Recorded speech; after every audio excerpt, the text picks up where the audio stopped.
Friends welcome back in to Step Grow channel. Previous video में Boolean के बारे में हमने बात किया था और नोट्स भी मैंने जो है आपको डिस्क्रिप्शन में प्रोवाइड कर दिया था। तो बूलियन की जो है कुछ चीज़ें एडवांस लेवल की अभी भी बाकी है, तो हम जो है एडवांस की बात की वीडियो में हम बाद में बात करेंगे। तो अभी के लिए बस आप इतनी बूलियन की जो बेसिक चीज़ें है उसी को प्रैक्टिस कीजिए जो नोट्स में मैंने दिया था और जो वीडियो में बताया था। तो आज की वीडियो में हम बात करने वाले हैं कि पाइथन की जो ऑपरेटर्स है वो क्या क्या है, कैसे काम करता है और क्या कैसे उसकी यूज होता है। तो फिर चलिए शुरू करते हैं आज की वीडियो।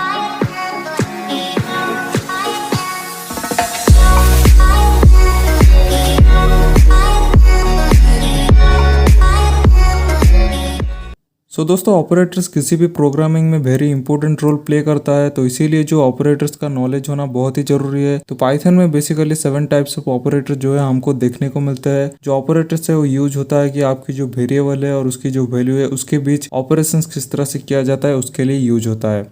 तो पाइथन के जो ऑपरेटर्स के नाम है वो आप स्क्रीन पे देख सकते हैं। लाइक जो है अरिथमेटिक ऑपरेटर्स है, assignment operators, comparison operators, logical operators, identity operators, membership operators और बिटवाइज ऑपरेटर्स। ये थे कुछ 7 ऑपरेटर्स है जो कि हम पाइथन लैंग्वेज में यूज करते हैं। तो आप जो है इन सभी को याद रख सकते हैं और मुझे पूछे तो मैं जो है इन सभी 7 ऑपरेटर्स को रिमेंबर करने के लिए एक शॉर्टकट मेथड का यूज करता हूँ। लाइक आला CVIM जो कि आप स्क्रीन पे देख सकते हैं। ए से अरिथमेटिक ऑपरेटर, एल से लॉजिकल, कुछ इस तरह से मैंने एक शॉर्टकट मेथड से इसे याद करने के लिए मैंने बनाया है। और ये जो है मेरी खुद की पर्सनल बनाई हुई चीज़ है। ये कोई जो है बताएगा तो नहीं, लेकिन मैं आपको बता रहा हूँ। और आपकी जो है आप इस मेथड का यूज कर सकते हैं, नहीं तो फिर आप अपनी मर्जी से कोई भी मेथड का यूज करके इसे याद रख सकते हैं। तो चलिए दोस्तों बढ़ते हैं पहले वाले ऑपरेटर्स की तरफ, यानी कि हमारी जो अरिथमेटिक ऑपरेटर्स है उसके तरफ। तो दोस्तों आपने अपने स्कूल या फिर कॉलेजेस में इनके बारे में ज़रूर पढ़ा होगा। तो मैं आपको बता दूं कि जो अरिथमेटिक ऑपरेटर्स है वो न्यूमरिक वैल्यू के साथ कॉमन मैथमेटिकल ऑपरेशंस के लिए यूज होता है। लाइक आपकी एडिशन हो गया, सब्सट्रैक्शन हो गया, मल्टीप्लिकेशन हो गया या फिर जो डिवीजन है वो वाला हो गया। तो इस तरीके से तो मैं इन सभी को नोट्स में भी आपको प्रोवाइड कर दूंगा, फिक्र मत कीजिए। तो जो एडिशन है, सब्सट्रैक्शन है, मल्टीप्लिकेशन या फिर जो डिवीजन है, इनके बारे में तो आप जानते हैं। तो हम सीधा बढ़ते हैं जो मॉड्यूलस क्या है और मॉड्यूलस किस तरह से यूज किया जाता है उससे जानने के लिए। तो फिर चलिए चलते हैं हमारे अपने पाइचार्म में और करते हैं कुछ ऑपरेशंस। तो दोस्तों आप देख सकते हैं कि मैंने अपने पाइचार्म में एक छोटा सा एग्जांपल लिखा हुआ है जिसमें कि मैंने x की वैल्यू 7 और जो y की वैल्यू है वो 5 लिया हुआ है। और फिर मैंने नीचे प्रिंट फंक्शन में जो है मॉड्यूलस ऑपरेटर का यूज किया है। तो जो मॉड्यूलस है ये हमें आउटपुट में वही बचा हुआ वैल्यू, यानी कि जब हम x को y से डिवाइड करेंगे यानी 7 को 5 से डिवाइड करेंगे तो जो रिमाइंडर बचेगा हमारा उसी को जो है मॉड्यूलस जो है रिटर्न करता है। जैसे कि मैं यहाँ पे एक एग्जाम्पल में आपको दिखा देता हूँ।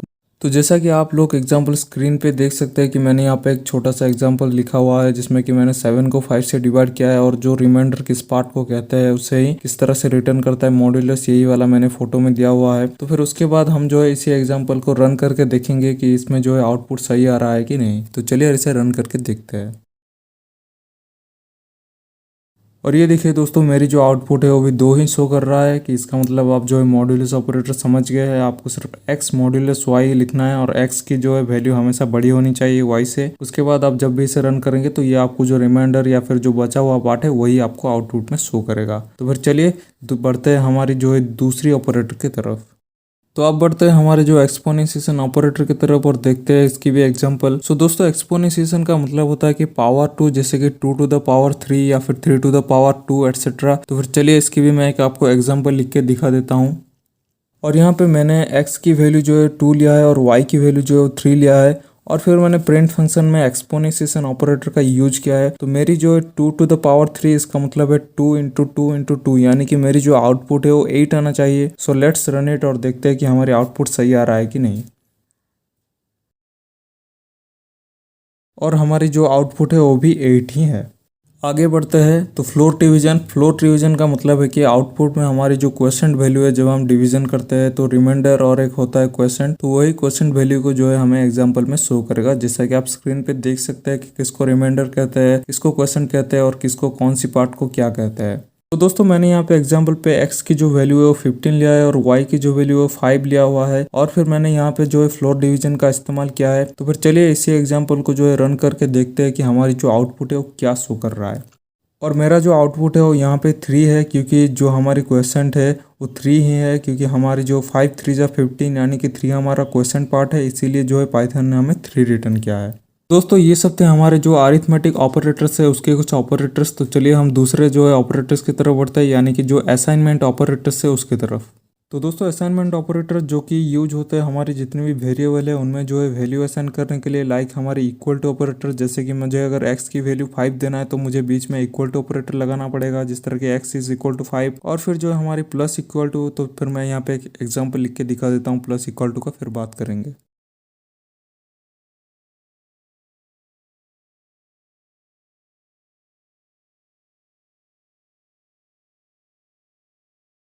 देख सकते हैं कि मैंने जो यहाँ पे एग्जांपल लिया है जिसमें कि पहली मेरी x की वैल्यू 5 थी और उसके नीचे मैंने लिखा है x प्लस इक्वल टू 3 और फिर मैंने प्रिंट x लिखा है। तो इसका मतलब हमने जो है पाइथन से ये कहा है कि मेरी जो x की वैल्यू थी 5 थी, तो उसमें जब मैंने अपडेट किया तो x की वैल्यू में हमें 3 और ऐड करके मुझे रिटर्न करो। तो हमारी जो भी पहली वैल्यू थी x की 5, उसमें जो है पाइथन हमारी दूसरी वैल्यू यानी कि 3 को ऐड करके हमें 8 जो है वो रिटर्न करेगा। इसी को प्लस इक्वल टू कहते हैं। तो माइनस इक्वल टू मतलब पहली वैल्यू से माइनस करना है कौन सी चीज, उसी तरह। तो चलिए हमें जो है इसे रन करके देखते हैं।